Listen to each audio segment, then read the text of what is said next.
Hey team, welcome back to Chasing Green Arrows. We're back. It is Tuesday. Yeah, why are you doing a Tuesday show? Well, we're doing a Tuesday show because the big man team selection simply cannot wait. We've got a treat for you today. Big man is minutes away. He likes to arrive fashionably late, does Big man. He doesn't want to ever, be introduced alongside me. He's like, can you build me up? And 5 minutes into the show, can I get this big bells and whistles introduction? So that's what we kind of do. It's in his contract. It's in his contract. So look, Big Man will be joining. Oh no, he's here already. Oh, that means he heard me. Big Man, did you hear my little spiel there? Oh, maybe he didn't. Maybe his internet's gone. Oh, No, he's it's back. here. I can hear you. Hey, what's up? Did you hear me? I was saying you like to be fashionably late so I can give you the big introduction, and it's written in your contract that you have to join 3-4 minutes down the line. Happens all the bloody time, man. Happens all the bloody time. I'm always late. I'm always late by 3 or 4 minutes. Yeah, I guess that's me. But how was your week, Johnny? Oh, I wish. Well, but where do I start? I mean, I was all set on the whole triple City attack. No Ederson, no Man City defense needed, so I could go big on the attack. But someone, I can't remember who it was, they convinced me that I shouldn't go De Bruyne and I should go Bruno, and that I'd need those extra funds to cover the Man City backline, and Ederson was a great pick. So, big man, you were right. Bruno was a good pick, and Ederson on paper was too. But I wish I had gone down the KDB route, man. I wish because now all I'm thinking now is how am I getting KDB in my team? Are you still thinking that way? That's surprising. That's a bit surprising to me because, I mean, it is what it is. No one could have foreseen that Ederson injury. City kept a clean sheet. Bruno created 3 big chances. None of them were converted, and KDB went on and did well. So it's just one of those things. But I think your team is still better served for the next 3 weeks. I sort of won't be jumping on conclusions just on the basis of 1 week. I still think overall there are enough upgrades in your team to justify not picking KDB. I'm going to go, I think. So I saved money on my wild card by going like Dallo to Maguire. I left a bit of money in the bank, so I could always go KDB if I wanted to in 37. Not in a straight swap, but I knew that million would be welcome. Hello to everyone in the chat, by the way. So my plan now with the Ederson injury, you save a ton of money if you go Ederson to Ortega. A ton. He's 3.7. And rather than sacrificing Bruno in a double, I might sacrifice Phil Foden, my boy, and go Foden to De Bruyne. I've got enough money to go Ederson to Ortega, Foden to De Bruyne, and I think that's where I might be heading. So we'll do a poll. If you can only pick one for the run-in, is it Foden or De Bruyne? And maybe, big man, we should start our chat on that topic. How do you feel about them playing together? Because it's not as simple as they're on the pitch together, Foden plays out wide. Often it's the case, but against Chelsea in the FA Cup semi-final, they played as the 2 number 10s. We've seen De Bruyne and Alvarez playing a lot as 2 10s earlier this season. De Bruyne and Foden can do that role together. But when they do that role, I feel like it's still all about KDB. I feel like he's still the one given the choice, who gets the ball in the key positions, who creates, who still is the goal threat. I know Foden's had loads of hauls when De Bruyne has been on the pitch. Foden's been amazing. But for the run-in, business end of the season, I think I'd hedge on De Bruyne over Foden. In fact, I definitely would. I don't think there's much between them, to be very honest. And because of the price difference, I still think I'd go Foden because the price difference is significant. You will need some certain savings to allow yourselves to, for example, pick the likes of, let's say, Saka in Gameweek 38, because a lot of wildcarders right now, they don't have any route to Saka. I'm not saying any Liverpool player because Liverpool look absolutely broken, and I'm not really sure whether we actually need to have a Salah plan in 38. But at least Arsenal have Everton at home, for example, in 38, and you sort of want to have a plan to have at least one of their attackers, which primarily is basically Saka, right? Yep. So going for someone like a Foden over De Bruyne allows you to get Saka as well. So when you look at it in let's say together as a combination, I would rather go Foden. I don't think there's much between Foden and De Bruyne anyways, because De Bruyne still strikes me as the sort of guy who will continue to tick along with the assists, while Foden will be more explosive, if anything, when both are on the field. I guess we haven't seen enough of them both on the field playing in the central positions. I still think for the run-in, it's just there's something with De Bruyne going the title. Yeah, Michael says Havertz for 38. That was my thought straight away, Michael. When Big Man mentioned Saka, I'm sure he was thinking Saka or Havertz, but it would be Havertz for me all day long in 38 if I could get there. I guess whether or not I go Foden to De Bruyne in 37. For now, 36, it's likely to be Foden. And it's still, I think, the Ortega transfer for me with the Ederson injury. I think Ortega, we need to know how long Ederson is out for. At the moment, Big Man, all we know is Pep said it doesn't look good and we've seen him pictured in a sling. So we can only assume he's probably going to miss the remainder of the season. Is that a fair comment? I think it is. I mean, he was pictured in a sling and Pep said it doesn't look good. So I would assume that's the case. To be very honest, Gianni, when the injury happened, I was sort of cursing my luck and I was really, really annoyed at the injury.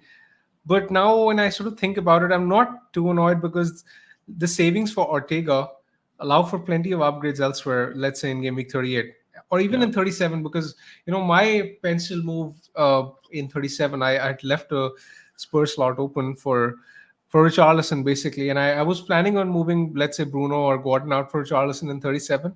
So let's say if I do Bruno to Richarlison and Ederson to Ortega, I will have a ton of cash to spend in 38.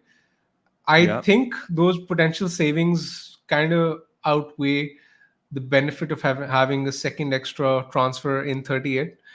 Because obviously I would have loved to have 2 free transfers because, you never really know in game week 38. Any team news can be random, any benching, any injury, etc. But I think with the squad that most wildcarders have in 38, I think it's fine because the savings allow for plenty. Yeah, no, I think that's a fair point. And we were looking at our wildcards last week going, where are we going to make our transfers for the next few weeks? And obviously we said things will come up and there will be injuries. But in terms of tactical switches outside of injuries or suspensions, it wasn't too obvious with the wildcard setup you and I had where we were going to need those 3 transfers other than, your 1 week punts in game week 38. So actually being 1 transfer down by having to go Ederson to Ortega isn't the end of the world. Will we get concrete information, Big Man, do you think? I expect Pep's usually quite coy and doesn't give too much away, but with the longer term injuries like this, I expect we'll get something concrete in that press conference on Friday. Even if he doesn't give anything away in the press conference, I'm sure we'll hear something in, let's say, some reports or some article from some journalist. I'm sure we'll hear something about it because, it appeared to be significant. And I highly doubt he's going to be fit at this point in time. So I think we'll have confirmation, and that confirmation is likely going to be enough for us to make the move. It's very unfortunate, but, I don't think much can be done at this point. Yeah, no, I hear that. Hello to John and Geddy, RTJ, British 87, B-Ball, Michael, Finn, all in the chat. Do hit those buttons, guys. Likes and subscribes are very, very welcome. In the poll so far, as expected, you did go Foden. 68% of you would go Foden over De Bruyne given the choice. I'm still team KDB, but whether or not it's worth the extra money, that's still a question I haven't got answered in my head. And I won't be making that move this week. Yeah, let's say hypothetically, if you prefer KDB and you still seem pretty high on him. So do you think there's any way realistically where you can get him in your team before game week 38? And if so, what is the plan? Yeah, no.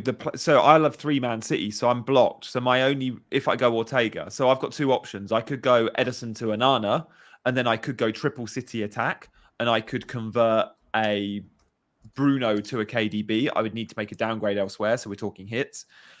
Or the simple route to get KDB is Ederson to Ortega, and then Foden comes out for De Bruyne. I've got the funds to do it. It means I'm not selling of my other doublers.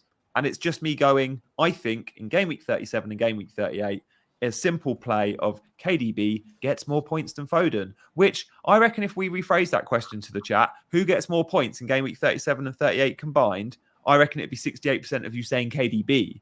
But money's always an issue. So they're my 2 choices. And I think I'm going to go Ortega. It makes sense. I think City get 2 clean sheets in the next 4. I think that's a fair. They do. Fair I agree. Surely. I know they were fortunate against Forest, but they're going to get some cleans. Coming to the goalkeeper discussion with the Ederson injury, you look at the fixtures for Manchester City. Wolves at home. City have the highest odds for a clean sheet this week. Then next week, they're playing Fulham away and Spurs away. Again, I think fixture-wise, they're the standout fixtures for clean sheet returns when you come to double game week teams. Because when you look at Spurs have Burnley at home, which is fine, but then they have City. So Yeah. I think I would rather have a City goalkeeper than a Spurs goalkeeper for the run until 30, and then in 38 City have West Ham at home as well. And if Ederson's not an option, then surely Ortega plays all 4 games. Yeah. So I think even if you're looking at it from specifically from a bookmaker's odds perspective, I'm pretty sure that that Ortega will come out as the best option. In my group chat last night, I said about Ortega, and FPL Discomfort, who might be watching today, said, yeah, but I'd rather not bank on 2 clean sheets when I could bank on tons of goals. I.e., we're having the discussion of, do you prioritize a KDB and go triple City attack or Ortega? The problem is, when City score those goals, there's a huge spread of points-ish. When City keep a clean sheet, you know Ortega straight away is benefiting. And I think you get 2 6-pointers minimum from those 4 games. And therefore, I think Ortega is just a smart, sensible play. He's also just so dirt cheap. Like, it's unbelievable that the Man City number 2 is 3.7 or 3.8, whatever he is. Like, you expect the number 2s to be either 4.5 or 4. And of a big club, 4.5 quite often. So to get Ortega sub 4 million, it's like, yeah, that's a gift. It's a gift, and if you're banking on goals, I think the same argument holds true for Spurs as well. Because when you look at Spurs' fixtures, I would rather get someone like a Richarlison than Vicario, right? So when you look at it from that perspective, I think Ortega plus Richarlison is likely to be better than Vicario and some other midfielder. And I mean, I'm not even putting KDB in this bracket because I just think KDB requires a lot of compromises to be made elsewhere. So sadly, I don't see myself owning KDB before the season ends. I've not owned Richarlison this season. You have. You smashed it when you had him. You've mentioned him a few times. Getting him in for 37 sounds nice. But to sacrifice a Bruno or a Gordon who also have a double game week, is that genuinely something you'd consider? Like, do you not like a Bruno or a Gordon double game week? I do. It's not something that is set in stone. It's something that is at the back of the mind, because if he's playing as the number 9 against Burnley at home, and then good one. what swings it for me is not the 37 fixtures. It's the Sheffield United fixture in 38. Sheffield United will be relegated, will have nothing to play for, will have zero motivation to defend. That is a fixture I really like for the Spurs attack. Because that is a week when Newcastle have Brentford away and United have Brighton away, which aren't exactly great fixtures from an attacking point of view. So I would definitely have Richarlison in 38 over those 2. And in 37, in isolation, I don't think there's much between them. But if Richarlison is starting as a striker against Burnley, I think I would rather go with him. I tell you what, I've got envy there, because without really proper looking ahead, I don't have a route to Richarlison for 38. I don't mind about 37, like probably not interested even if he is playing number 9. But for 38 against Sheffield United when they're relegated, and I've got a Vicario, Porro and Son triple up, that's 2 transfers to then have to move a defender on, for example, to get an extra midfielder. So I'll be punting elsewhere over Richarlison. And Sheffield United are playing... They're playing more expansively now that they're relegated and they don't really have anything to play for, right? You look at the previous few games, they're putting up decent XG numbers. They're actually much better than they were early in the season. That sort of gives me more hope in wanting someone like Richarlison than Vicario in 38, because I think Sheffield United will probably score in that fixture anyway. Yeah. Yeah. I mean, Spurs always find a way to concede. Even on the final day against a relegated Sheffield United, I expect they will. I'll probably have Porro on the bloody bench, and Vicario actually, because I'll have Ortega in my 11. There we go, guys. Thank you for all asking questions. I can see the chat are big on Richarlison by the looks of it as well, and not so big on my boy De Bruyne. We should talk a little bit about Bruno, big man, because the weekend just gone, you mentioned the 3 big chances. He also had 9 chances created, 3 of them big ones. He hit the woodwork. He got a couple of bonus points. What do we make of Bruno? Because we were unfortunate not to get a haul there. Really unfortunate. But the fixtures coming up, I mean, I look ahead to this weekend, I might be benching Bruno. Like, Bruno away to Palace, sure, in an ideal world I start him, but do you bench a Bruno, or do you bench a Gordon who goes to Burnley, or do you bench a Son who goes to Liverpool? 3 players with 3 away fixtures. Johnny, I can only laugh at this question because this is the toughest question of the week. And I'm Yeah. going to sit here and look like an idiot having no concrete reason to bench any of the three. But of course, Mm. tough decisions have to be made. And I mean, you can't bench. Let's talk about the people you can't bench, right? So I'll come to my team. I think our front eight is the same, if I'm not mistaken, right? Nicholas Jackson, I'm going to just throw it straight out there. Do not bench him at home to West Ham. I'm not going to bench him for sure. No way I'm going to bench him. West Ham are terrible defensively, Yeah. and I mean, as profligate as he is, he misses big chances. But I'm still going to play him in this fixture. I still back him to do well. Isak is of course going to play against Burnley. Haaland will likely be the captain against Wolves. Foden is likely to start. Palmer, of course, will play. He's the vice captain. So They're all that the ones you leaves cannot. That leaves the three I mentioned then, doesn't it? exactly. That leaves the three you mentioned. I agree with you over there. I think those are the three you have to bench. Having said that, I think if you make a poll and if you do a poll on YouTube and ask our audience, I think a lot of people would prefer benching Jackson because they're honestly just fed up of his Yeah. performances. I think he will be popular among the Not a masses. chance I'll be benching Jackson. Yeah, neither will I. But I think that would probably be a very common and popular answer when you ask on YouTube. We'll do that poll But now. We'll do bench one. Bruno, Jackson, Son or Gordon. yeah, that makes sense.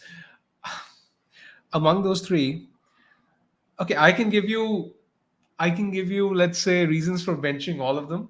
I mean, but again, it's nitpicking and it's just having or creating reasons to bench them rather than having an actual reason to bench them. I think this is based on total nonsense, and these are just narratives. You can just go with whatever narrative you prefer to go with. Okay, so Gordon, the narrative to bench him is The that away form. Newcastle, exactly, Yeah. Newcastle are poor away. They create almost half the XG that they do at home.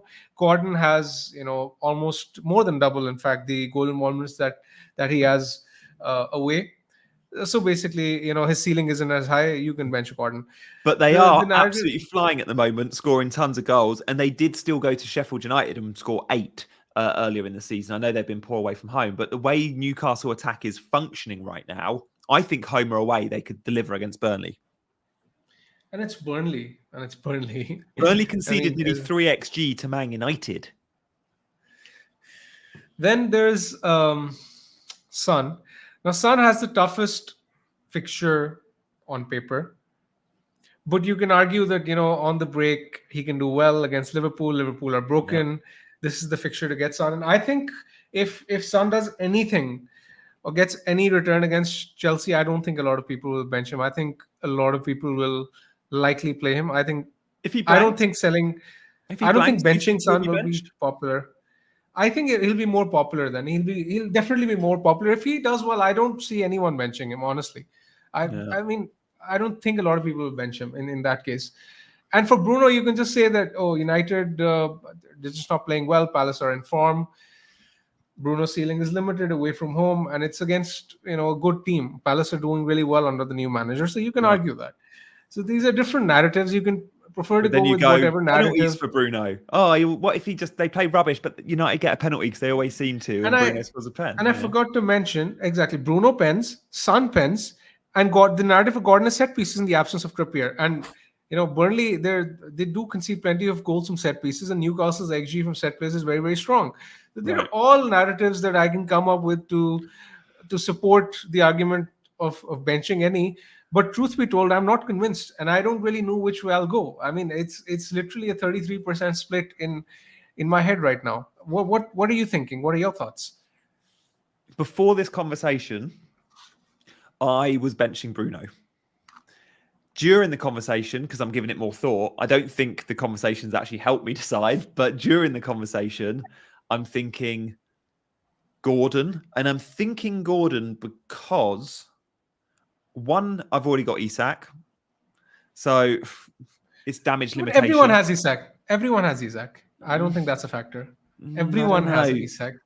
Yeah, but okay, Isak and Burn. I've got 2 already. Having triple Newcastle if they don't turn up, and what did they get at Fulham the other day? They went to Craven Cottage. Did they draw 1-1 or lose 1-0? I can't remember. But we saw blanks for Isak and Gordon.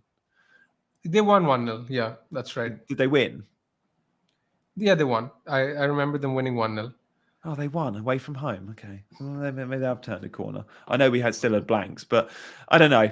I can't see myself benching Son because Liverpool have been so bad. I feel like I'm probably, and I'm not doing Jackson. So I feel like I'm probably 50-50 on Gordon Bruno. Like Son for me is the one with the highest ceiling. And I know he's got the hardest fixture. And I haven't looked what Son has historically done against Liverpool, but it feels like this Spurs team could hurt Liverpool the way the Liverpool are set up defensively at the moment. And Liverpool at Anfield, we know will have a right go. We know there'll be a high line for Son to exploit. Again, I mean, he scored against them early in the season, but again, these are all narratives that you can, come up with to support any one of your options. I'm not convinced either way. If I'm being honest, I think all three can do really well. If I was to push you and you to rule one of them out, and it was between X and Y, who would be the two?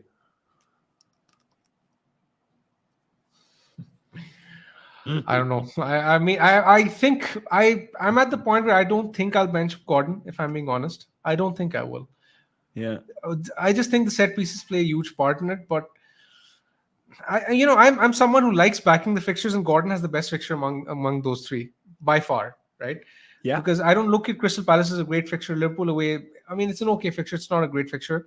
Burnley away is a great fixture. So that sort of gives Gordon like that extra 1% edge over the other two to play him. But I mean, it's not exactly something that is set in stone. I mean, come deadline, I could just prefer Bruno and Son for the penalties. It's just one of those things. It depends on which side of the bed I wake up on and what I feel like doing on Saturday. I'm going to give you a percentage split for me. I think at the moment, as things stand, I'm 45% likely to bench Bruno. He's the favourite to be benched. I've gone back to Bruno. 35% likely to go Gordon. And 20% likely to go Son. I'd say that's where I'm at. But as you say, it will be a gut shot. Not Saturday morning, Friday night. Do not forget. FPL deadline is Friday. That's correct. That's correct. So much for being called an FPL fan. Yeah, Jani. So these are the percentage for benching each of them. So there's a 20% chance you're giving to bench Son. So you clearly think that Son is a better pick than the other two, right? Yeah, Son is the one I'm least likely to bench for sure. And then Bruno is the most likely. 45, 35, 20 at the moment is where I'm at. FPL Chai says we always lose at Anfield. Yeah, maybe. I must admit, I don't care much for historic results or even historic player form. Like if you told me Son always scores a hat-trick against Liverpool, it might count for a couple of percent in my head, but it doesn't really change things because there's always so many factors. Like straight away, when I get a record against the club, I'm like, was the manager the same in both scenarios for both clubs? Because if the managers are different, then the teams are different, the tactics are different. So straight away, it goes out the window if the managers are different. If you go, okay, it's Klopp versus Postecoglou Spurs versus Liverpool's Klopp, maybe then it holds a little bit more weight. We've obviously not seen that rivalry for long. So for me, the records, you'll never really hear me preaching on any of the content I do in FPL. I would say you'll get it a couple of times a season if I go pick Haaland for captain because he always scores against Wolves. I just don't go down that route in my content. It's just never held much weight for me. Let me know in the chat if you're one for it or against it. I know a lot are and they like it and that's completely fine. It's just not how I make my decisions in FPL. Historic stuff counts for very little.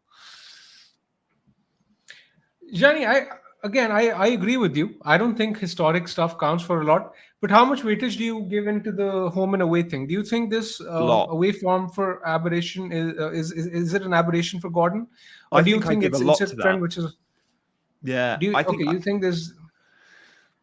I do. Yeah, I think I give a lot to home versus away. I don't know if I necessarily give it for a team's individual form, so if Newcastle home versus Newcastle away, but in terms of making decisions, like straight away, if Bruno, Gordon, Son, if one of them was the home player this week in the same fixture, straight away I'd be like, he's the home player. I'm definitely not benching him.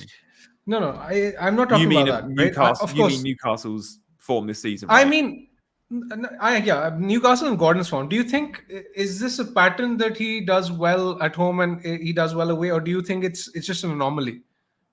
Do you expect that trend to continue? It's too big a sample size for it to be an anomaly, I think, and it probably is a pattern. But at the same time, it's Burnley. If he was going to Craven Cottage, if he was going to Selhurst Park, mid-table teams, Molineux, maybe I'd be like, oh, okay, he doesn't do well away from home.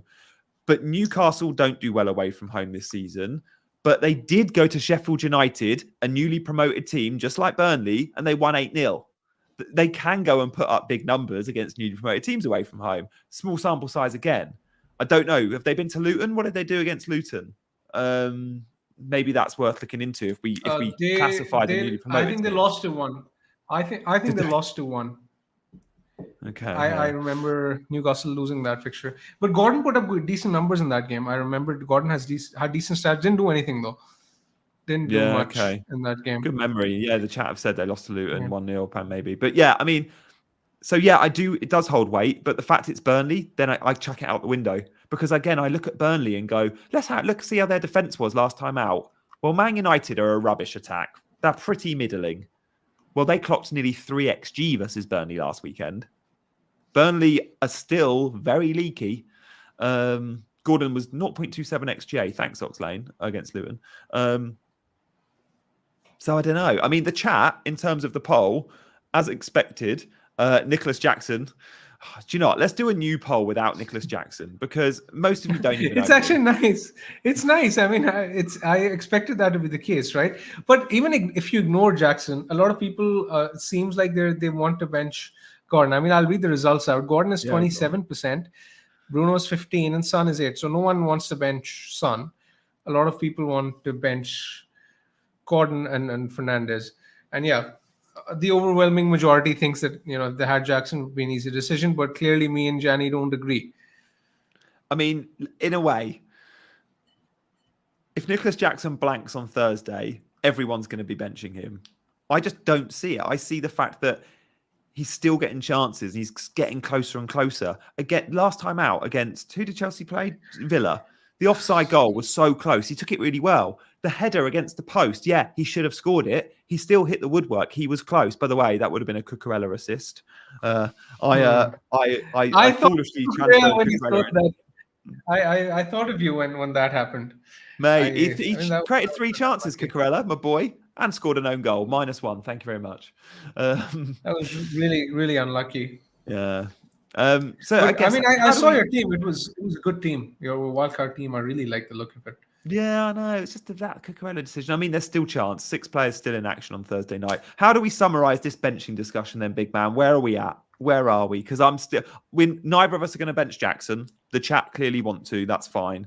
But it's Bruno, it's Son, it's Gordon. I guess the chat are a little bit like me, where they've sort of ruled Sonny out, which seems fair. Gianni, I mean, if I'm being totally honest, I have no clue. and it's I genuinely try and have an opinion on most FPL debates or discussions, but over here I think it's going to come down to luck. Honestly, I'm perplexed. All 3 are good options. Yeah, I'm sure that I won't bench Jackson, that I know, but the other 3 I just don't know which one I end up benching. It just depends on which side of the bed I wake up on, what I feel like Friday morning. I tell you what could make us bench Jackson though. You could, if we saw not only a bad performance on Thursday night, but if we saw, and Kunku has returned to training, I don't think he's going to be available, but if we saw someone else, Poch experiment with someone else in the number 9, that if there was a minute's risk over Jackson, which there hasn't been in the last couple of months, like Jackson's been 90-minute man, great. But if there was a minute's risk straight away, then Jackson's easy decision. I'll give you guys in the chat that. And another point that I'd sort of want to chat about, we've sort of discussed this extensively. I would assume now that Richarlison would come into the lineup against Chelsea. That's what most Spurs predictors seem to think. So of course, I assume that there's a good chance that Son plays on the left against Liverpool. How good or bad do you think that is for his FPL output? Yeah, Chai is in the chat who knows more about Son's movements and Spurs than I do. I personally liked Sonny number 9. Chai not so keen. I think that's his stance. For me, it matters less where he's playing. It's more the connection with Richarlison. If that connection is up and running and works, I actually think on paper the connection between Werner and Son should work, because what Werner does when he plays wide left is gets to the byline, cuts it back. And at the moment, Brennan Johnson, or in the past few months, Brennan Johnson's profited from those tap-ins. We've seen a couple of them. Sonny less so, but Werner is very generous and he always looks for Son. Richarlison perhaps a little greedier, perhaps more shots. Will the connection be there? But we have seen Richarlison and Son combine well this season. I guess I haven't seen a big enough sample size of a Spurs fixed front three this season. And we really haven't. Like earlier this season, Richarlison was in and out the team, couldn't really get a game start. Then when Son was at the Asia Cup was when Richarlison really flourished. So again, not in the team together. And then since then, we've had injuries. So we haven't seen consistently a Spurs front three, which includes Son and Richarlison. And I want to see that down the middle, Son, and I want to see that on the left, Son, for a bigger sample size before I guess I commit to an opinion. But as things stand, if we go after the last few games, Sonny up front as the number 9 hasn't looked like big chances haven't fallen his way for any which way or another, one reason or another. So maybe on the left-hand side, he's going to get a bit more space and he'll be up against Trent. And everyone likes playing against Trent. Most Spurs fans I've spoken to are of the opinion that their team works best when Richarlison is the number 9 and Son is playing wide left, which they expect to be the case in the weeks to come. Yeah. Now, whether that is good for Son's FPL output remains to be seen. I mean, the guy is on penalties and he still, I don't think Richarlison will play 90 minutes every game. So I still expect Son to get the last 20 minutes. As a striker, he will be on penalties. On the left, I don't think his goal threat is as significant, but it's not something that would still put me off him as a FPL asset. Yeah, I'm the same. Not enough to put me off by any stretch. And Spurs, they'll be a little bit wounded after that defeat to Arsenal. Maybe you get a little bit of bite because the second half for Spurs was good, and Richarlison came on and definitely added a little bit of zest. Do we know about Werner's injury? I mean, I don't think Werner's in the 11 now with Richarlison back. But agree. Yeah. Injury or no injury, I don't think he starts the next game. Yeah. We need to talk captaincy. We need to talk your team individually. I mean, we're talking your team as we talk subs and stuff, but let's just show it on screen for those that are interested to see Bigman's team selection, as that's the title of the show. We'll show your team now. I mean, let's just talk straight away about captaincy before we talk about transfers and whatever.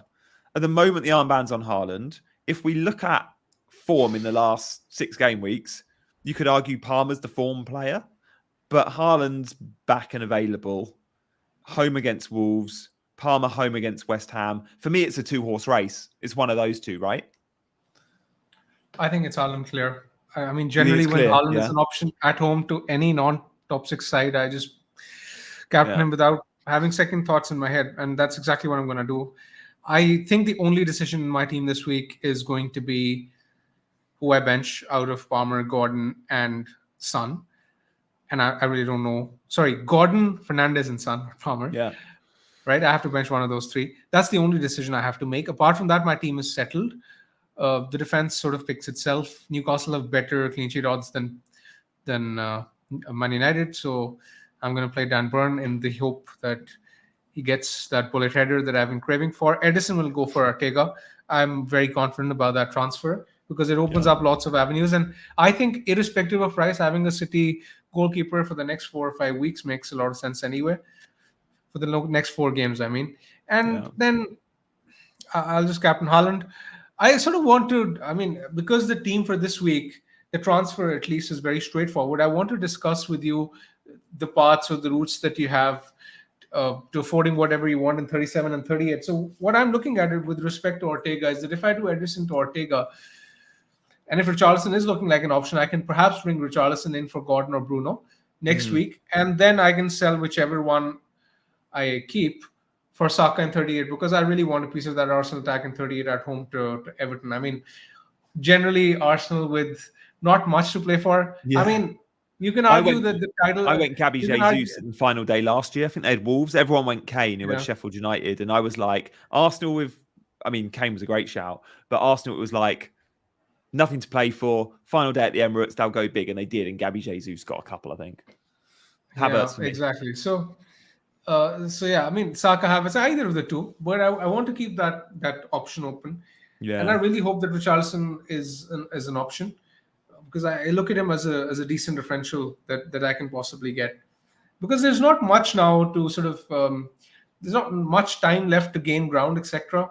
I think Richarlison is one of those picks. We're sort of at that stage right now where we're sort of meandering along because the season's coming to an end and there are not many differentials that you can go for. I think Richarlison is someone who excites me.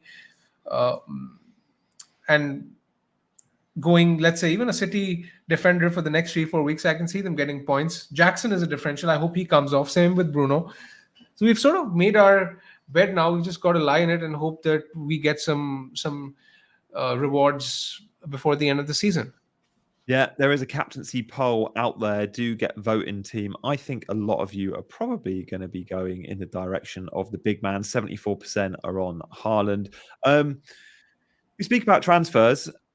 If we go, let's assume both of us go Ederson to Ortega. You might go Richarlison in 37. I won't be.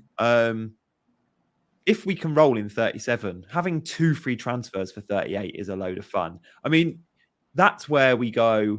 We sort of just Hail Mary it for 1 week. And if you want to go really outside the box and go Odegaard or Havertz or, I don't know, even more rogue than that. I've not even studied the fixtures there.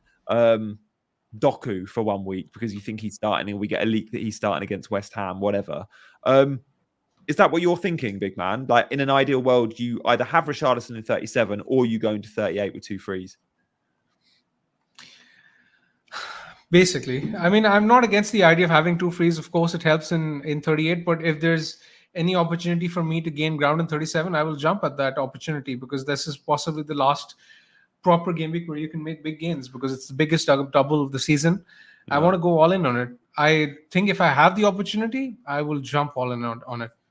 Yeah, and when we look at 38, as you mentioned earlier, we look at our attacking players. Isak versus Brentford, yeah, maybe you want to keep him there. Jackson, good home fixture, same as Palmer, and Foden, Haaland too. But Bruno going to Brighton and Gordon going to Brentford, despite being great FPL picks or good FPL picks, they're both very sellable in 38. What do we make of them in 37 though? So 37, what are the fixtures there? I can't read them. It's too small. It's Arsenal at home for Bruno, then it's Newcastle at home for Bruno. Similarly for Newcastle, it is United away and Brighton at home. That Brighton at home is good for Newcastle, isn't it? The way Newcastle are playing at home, really, Brighton really at home is a lovely fixture. I think, and United even, I expect United to do well in the big games. At home, I always fancy them to score at least. So, I mean, neither of Gordon or Bruno are hard sells. I think both of them can do really well in 37. It's just the ceiling that you're targeting if you pick someone like Richarlison. Yeah. CH has got a question. Would we go free hit bench boost or bench boost free hit in 37, 38? So if you've still got 2 chips, I personally would be free hitting in 38 because I just think that could be loads of fun because it's, you know where you're at. You go, if you bench boost in 38, there's always really rogue decisions from managers, especially from the sort of middling teams where they go and play the kids or there's a surprise injury or someone's just getting a week off. 38 often has surprises in terms of team selection. Therefore, I'd be free hitting. I completely agree, especially for people who wildcard and who sort of set themselves up for the bench boost in 37. I think it makes a lot of sense. And in 38, because of the reasons you mentioned, there are plenty of surprises. Free hit in 38 is a lot of fun in general. It's a good strategy. I don't mind that strategy. Yeah. I'd use my free hit in 38 instead of blank game week 29 or whatever it was. We'll also get loads of team leaks. That went well. Yeah. That went well. We'll get the team leaks too, won't we? Because, of course, there's 20 teams all kicking off at the same time. Yeah, we'll definitely have team leaks. It's just that you follow the reliable accounts and run into the reliable ones because there's a lot of trolling happening at that point of the season. Also, imagine being on free hit in 38 with all the team leaks, good and accurate and not so accurate we'll get. It'd be chaos because one leak that goes your way or doesn't go your way could affect your whole 11 or your whole 15. So you'd need to be quick with those fingers. The site could crash in game week 38. Warning. Exactly. Double Arsenal defense, big man. You benched them both this week, so that was fine. Obviously, they looked like they were going to get a clean sheet for a long part of that match. You're well set now for Bournemouth and Everton at home. You're expecting 2 cleans at the next 3, aren't you? I'll take 1 clean in, let's say, the next 2. Let's say if everything goes well and if Richarlison isn't looking like an option, there's always an option that I can go from Dalot to Van der Ven in 37. That's why I've kept that Spurs slot open because I didn't want to.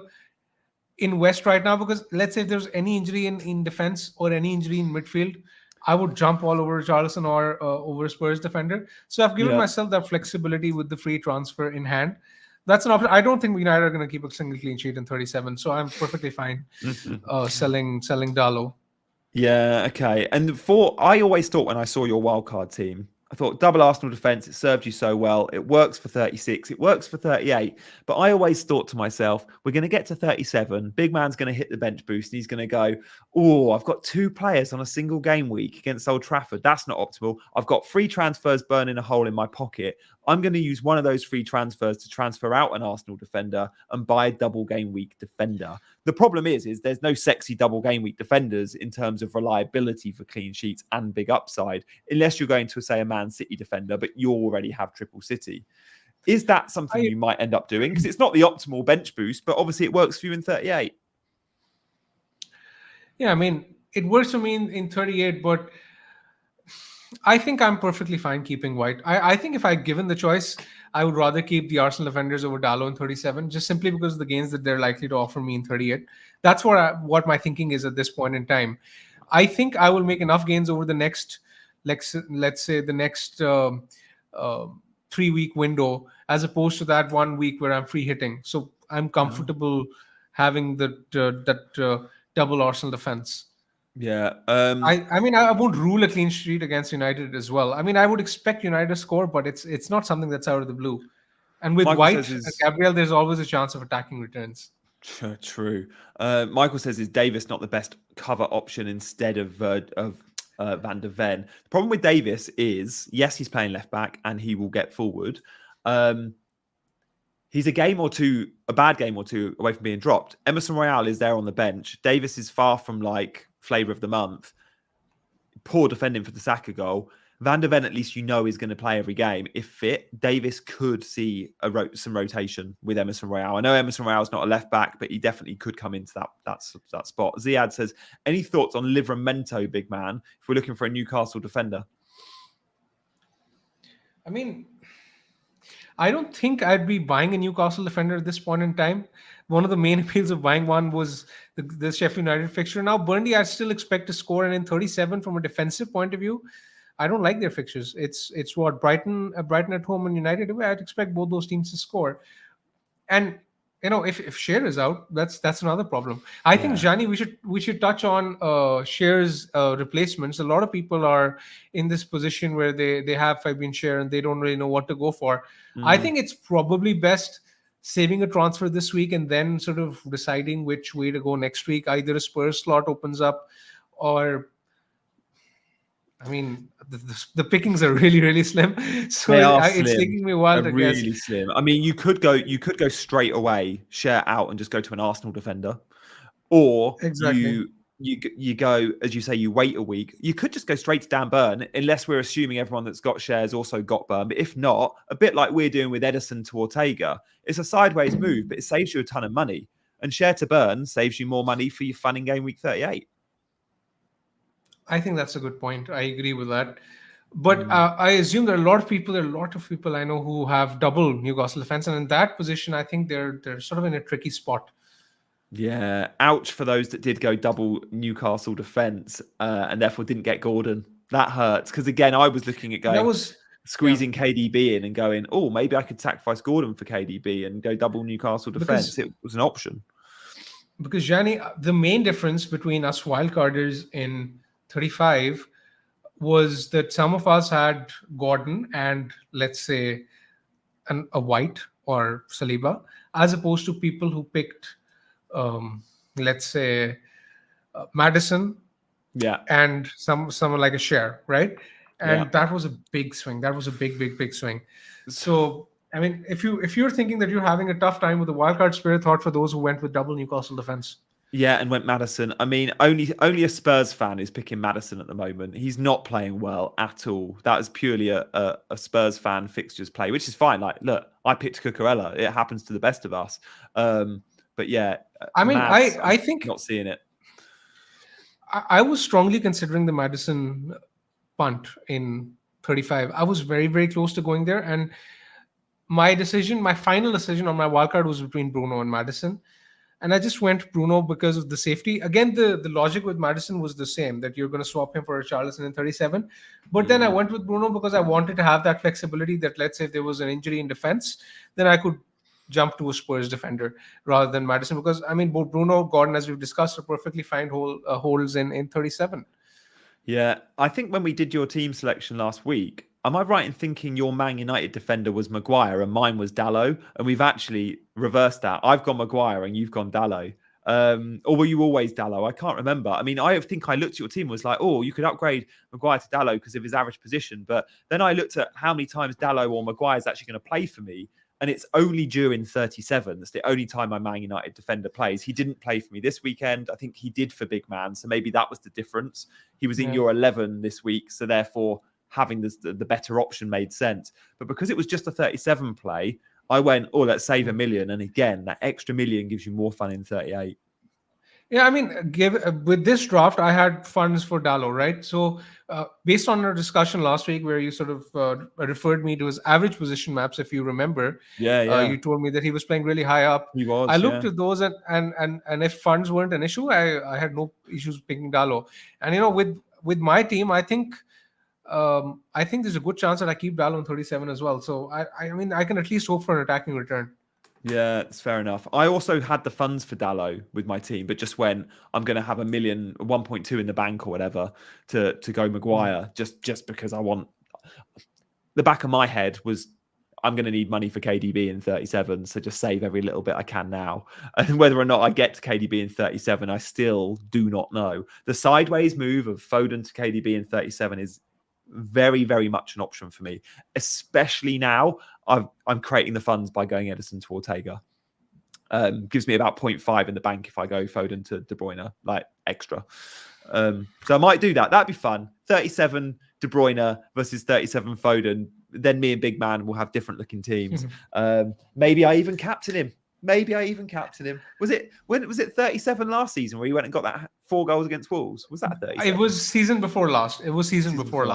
God, was it really? I remember where I was when that happened. It killed my rank. No. Gianni, I think you should take the risk. That's probably your only chance of overtaking me, no? It probably is, yeah. I know. Well, unless Mark Cucurella goes and bags a hat-trick on Thursday night. I mean, I'm all for punts. Have you? Okay, let's come to this. Okay, I sort of shortlisted my plans for 37 to 38. What are your plans roughly in your head with your team? This week you're going to get Ortega. This week it's Ortega. In 37, I'm either going De Bruyne in, unless we get an injury, right? If nothing happens, I either roll the transfer and have 2 for 38, and then I go wild in 38 with 2 or 3 moves. The likes of Havertz come in, maybe even get captained.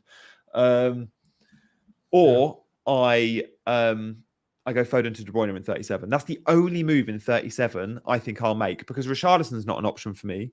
De Bruyne is at the back of my mind. I don't really want to sell a Bruno or a Gordon in 37 with their doubles. And I'm happy selling them both in 38. So I would love to be able to roll in 38 into 38 and have 2 free moves. But that if I've got money in the bank for De Bruyne, which I will have because I am going Ortega this week, so I'm going to have enough money to go Foden to De Bruyne, I might just make the switch. Will you captain De Bruyne at 37? No, I'd still go Haaland, I think that'd be suicide. Well, no, I wouldn't. If you're that set on De Bruyne, I think you can go with De Bruyne, and then you can go Bruno to Havertz in 38 as well. Yeah, that's I go Bruno to Havertz. So it's not as if you want. It's not as if you want someone with the extra free transfer that you won't be able to afford in 38. So you can just make a transfer 37 and get Havertz in 38, right? Yeah, I might even go, if I've got the funds, depending on my Bruno downgrade, Bruno to Havertz saves a bit of money. I don't know if it saves enough. With this, I might even go for a hit and upgrade a defender to Trent. Like Trent in 38 is someone I've got my eye on for a 1-week punt. Game week 38, Liverpool at home. Sure, he's probably not keeping it clean because they never do. But again, it's a bit like when I dead ended in 34, the Trent punt can pay off. He goes and scores a direct free kick. So that's definitely in my thinking too. And my defense, I don't have the double Arsenal defense, which a lot do. Therefore, I need something a little bit different in the back line. So it will likely be 1 midfield transfer, 1 defensive transfer. Josh says, is it worth hitting out Solanke? I don't know. Solanke's been good. If you're buying It Jackson, depends on. I mean, who would you sell him for this week? It's not. I mean, surely not. I'd sell him in 37 for an Isak or a Jackson, or I mean probably Isak in 37, I but mean, I wouldn't hit him this week. exactly. You'd rather sell him for free in 37, right? Because it's very tough to sort of justify the extra sort of 4 point hits at this point in the season with not long left, right? This is also an important point. I'll just uh, note it down for my thread. I'll mention it because a lot of people are looking to taking hits. I mean, why do you want to take hits at this stage of the season? I mean, Yeah. especially in this week where it's a single week. I get the fact that Solanke doesn't have the best fixture, but what are the chances of the hit paying off? Well, it's the whole on a double game week. So a hit next week, it's a 2-point hit because of appearance points. But I'm with you in 36. No, I don't see it. I mean, I am faced with a similar dilemma. I've spoken about I could go Foden to De Bruyne in 37. I could actually make that move in 36. I could take a hit for Foden to De Bruyne this week. That is an option. Okay, so the only sort of counter argument to this is that you can argue that it's a transfer that you are 100% going to make in 37. Yeah. Like absolute guarantee. And because let's say if you don't have someone like a Jackson or Isak, you can make that transfer this week because they have better fixtures than Solanke this week. In that case, I think it makes slightly more sense. Yeah. Right? Yeah. But I mean, I just want to sort of sell Solanke for the heck of it, is what I'm trying to say, just because he has a bad fixture. But if you want someone like Jackson or Isak you want next week and they have a better fixture this week, you might as well make the transfer. Then I'm all for it.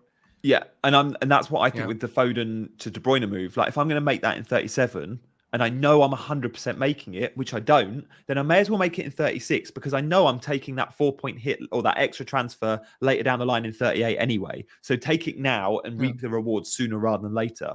So yeah, I get exactly what you say with Solanke. It works both ways for me with De Bruyne and Foden either.